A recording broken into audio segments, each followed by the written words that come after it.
नमस्ते। कभी सोचा है कि एक बटन दबाते ही पंखा कैसे घूमने लगता है, या आपका मोबाइल चार्जर में लगाते ही वो कैसे चार्ज होने लगता है? ये सब हमारी जिंदगी का हिस्सा तो है, पर इसके पीछे की जो साइंस है, यानी इलेक्ट्रिसिटी, वो क्या है? आज हम इसी दुनिया की गहराई में उतरेंगे। हमारे पास एनसीईआरटी क्लास 10 के इलेक्ट्रिसिटी चैप्टर पर आधारित कुछ बेहतरीन नोट्स और एग्जाम के सवाल हैं। चलिए इसे एकदम आसान भाषा में समझते हैं। बिल्कुल। हमारा मकसद इस चैप्टर के हर कॉन्सेप्ट को एकदम साफ करना है, ताकि ये न सिर्फ समझ आए बल्कि याद भी रहे। तो सबसे पहले शुरू करते हैं इलेक्ट्रिक करंट से। ये है क्या आखिर? आसान भाषा में कहूं तो इलेक्ट्रिक करंट का मतलब है इलेक्ट्रिक चार्ज का बहना, मतलब फ्लो ऑफ चार्ज। जैसे पाइप में पानी बहता है? बिल्कुल बिल्कुल वैसे ही तार में चार्ज बहता है। अच्छा, तो इसका कोई फॉर्मूला भी होगा? हाँ, इसका फॉर्मूला है I = QT। I = QT। यहाँ I का मतलब है करंट, Q है चार्ज की मात्रा, मतलब अमाउंट ऑफ चार्ज, और T है समय। और ऐसे नापते किस में है? इसकी यूनिट क्या है? करंट की ऐसा यूनिट एम्पियर है, जिसे हम A से दिखाते हैं। एम्पियर? हाँ, ये एक फ्रेंच वैज्ञानिक थे, आंद्रे मेरी एम्पियर, उनके नाम पर रखा गया है। 1 एम्पियर का मतलब होता है जब किसी तार से 1 सेकंड में 1 कूलम चार्ज गुजरता है। ठीक है, तो चार्ज बहता है ये समझ आयो, लेकिन वो बहता क्यों है? मतलब उसे धक्का कौन देता है? बहुत अच्छा सवाल है।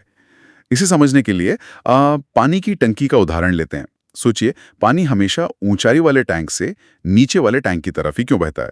क्योंकि दोनों के प्रेशर में अंतर होता है। बिल्कुल, बस यही लॉजिक यहाँ भी है। अच्छा, तो बिजली के साथ भी ऐसा ही कुछ होता है? एकदम।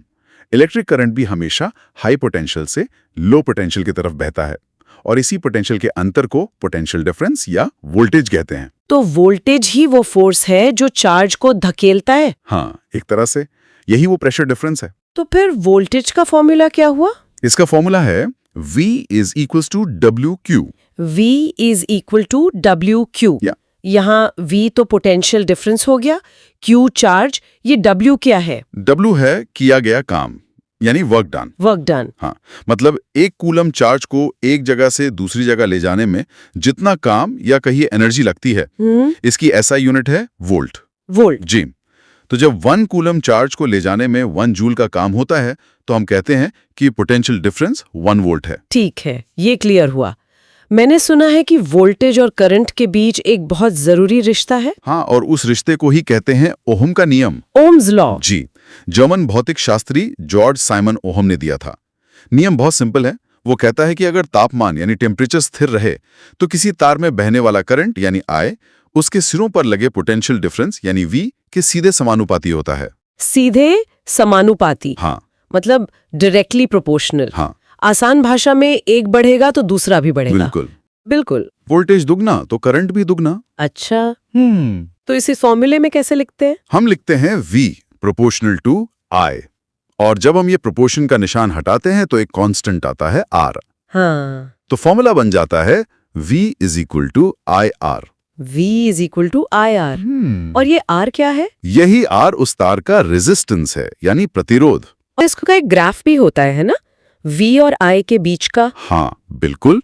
और वो ग्राफ हमेशा एक सीधी रेखा होती है जो ओरिजिन से शुरू होती है। ये सीधी रेखा ही ओम के नियम को साबित करती है। ठीक है, तो अब ये नया शब्द आया, रेजिस्टेंस। ये क्या भला है? रेजिस्टेंस मतलब किसी भी मटेरियल की वो प्रॉपर्टी है जो करंट के बहाव का विरोध करती है, उसे रोकने की कोशिश करती है। एक तरह का स्पीड ब्रेकर। स्पीड ब्रेकर, ये अच्छा उदाहरण है। तो क्या ये हर तार में एक जैसा होता है या ये बदलता है? नहीं, ये कुछ चीजों पर निर्भर करता है। जैसे? सबसे पहले तार की लंबाई L। तार जितना लंबा होगा, रेजिस्टेंस उतना ज्यादा होगा। ओके, मतलब R = L। सही। दूसरा है तार की मोटाई, जिसे हम area of cross section A कहते हैं। तार जितना मोटा होगा, रेजिस्टेंस उतना ही कम होगा। अच्छा, तभी AC और गीजर के तार मोटे होते हैं। एकदम सही पकड़ा। तो R = 1A। और तीसरा है मटेरियल की प्रकृति, जैसे कॉपर का रेजिस्टेंस कम होता है और नाइक्रोम का ज्यादा। ठीक है, तो इन सबको मिलाकर कोई एक फॉर्मूला बनता होगा। हाँ, फॉर्मूला है R = ρLA। रो, ये नया क्या है? इसे रो कहते हैं और ये है रेजिस्टिविटी या विशिष्ट प्रतिरोध। ये मटेरियल की अपनी प्रॉपर्टी है, लंबाई या मोटाई पर निर्भर नहीं करती। समझ गई। अब बात करते हैं कि अगर एक से ज्यादा रेजिस्टर हों तो उन्हें कैसे जोड़ते हैं? दो मुख्य तरीके हैं। पहला है सीरीज, मतलब श्रेणी क्रम। सीरीज मतलब एक के बाद एक लाइन में। बिल्कुल, जैसे ट्रेन के डिब्बे। इसमें कुल रेजिस्टेंस निकालने का फॉर्मूला बहुत आसान है, RS = R1 + R2 + R3। बस सबको जोड़ दो। और इसमें खास बात क्या होती है? इसमें सभी रेजिस्टर्स से एक ही करंट बहता है, लेकिन वोल्टेज बढ़ जाता है। ठीक है। और दूसरा तरीका? दूसरा तरीका है पैरेलल यानी समानांतर क्रम। इसमें सभी रेजिस्टर्स के सिरे एक साथ जुड़े होते हैं। तो हमारे घरों की वायरिंग किसमें होती है, सीरीज में या पैरेलल में? बहुत जरूरी सवाल है। हमारे घरों में सभी उपकरण पैरेलल में जुड़े होते हैं। ऐसा क्यों? इसके दो बड़े फायदे हैं। पहला, हर उपकरण को पूरा वोल्टेज मिलता है, हमारे यहाँ मतलब 230 वोल्ट। अच्छा। और दूसरा, सोचिए अगर सीरीज में होता और एक बल्ब फ्यूज हो जाता तो क्या होता? तो सर्किट टूट जाता, पूरा घर अंधेरे में डूब जाता। बिल्कुल, पैरेलल में ऐसा नहीं होता। एक उपकरण खराब हो जाए तो बाकी सब चलते रहते हैं। ये तो काफी लॉजिकल है। अच्छा, हम अक्सर सुनते हैं 100 वॉट का बल्ब, 1500 वॉट का गीजर। ये वॉट क्या है? वॉट इलेक्ट्रिक पावर की यूनिट है। पावर। पावर का मतलब है कि कोई उपकरण कितनी तेजी से बिजली की एनर्जी इस्तेमाल कर रहा है। कितनी तेजी से? जैसे 1500 वॉट का गीजर ज्यादा पावरफुल है, मतलब वो बहुत तेजी से एनर्जी खींचता है पानी गर्म करने के लिए। अच्छा, तो पावर निकालने के क्या फॉर्मूले हैं? इसके 3 मुख्य फॉर्मूले हैं जो ओहम के नियम से ही निकले हैं। ओके। पहला और सबसे बेसिक है P = V × I।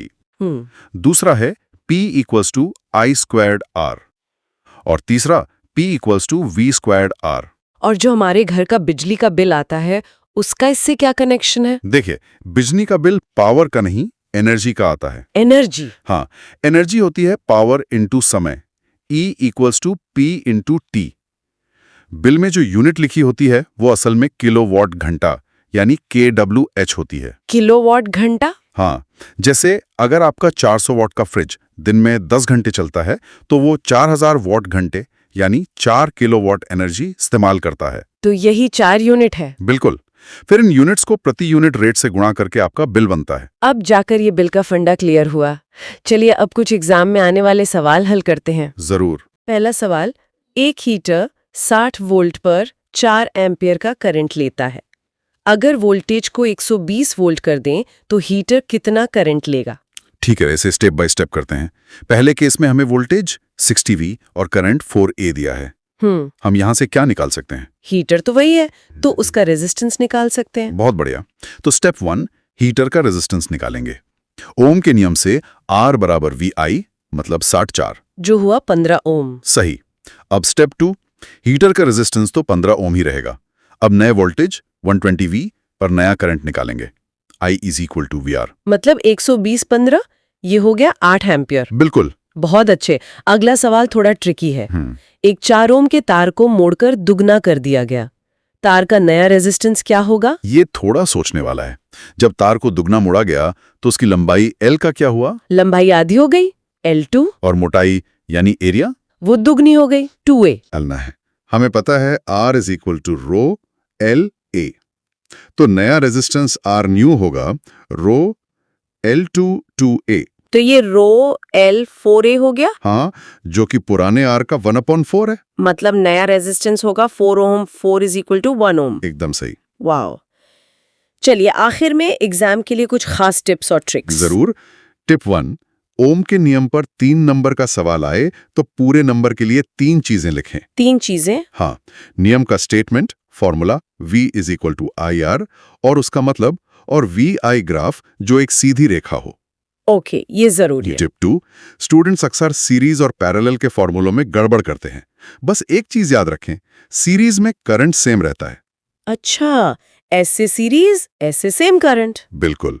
तो पैरेलल में वोल्टेज सेम रहेगा, ये अपने आप याद हो जाएगा। ये अच्छी ट्रिक है। और टिप 3, पावर के तीनों फॉर्मूले याद ना हो तो बस P = VI याद रखें। और बाकी 2? वो आप ओम के नियम V = IR का इस्तेमाल करके खुद निकाल सकते हैं। सही बात है। और आखिरी टिप, न्यूमेरिकल्स में हमेशा SI यूनिट्स का ध्यान रखें, समय सेकंड में, पावर वॉट में वगैरह।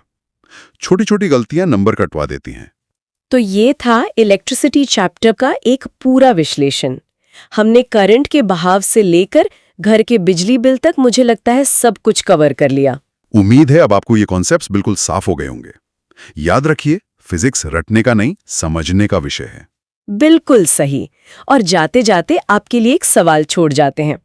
हमने जाना कि रेजिस्टेंस की वजह से तार गर्म होता है, जिसे हम हीटर में इस्तेमाल करते हैं। पर क्या कभी सोचा है कि यही हीटिंग इफेक्ट पावर प्लांट से हमारे घरों तक बिजली पहुंचाने वाली हजारों किलोमीटर लंबी तारों में एक बहुत बड़ा एनर्जी लॉस भी है? बिल्कुल है। तो कंपनियां इस लॉस को कम करने के लिए क्या करती होंगी?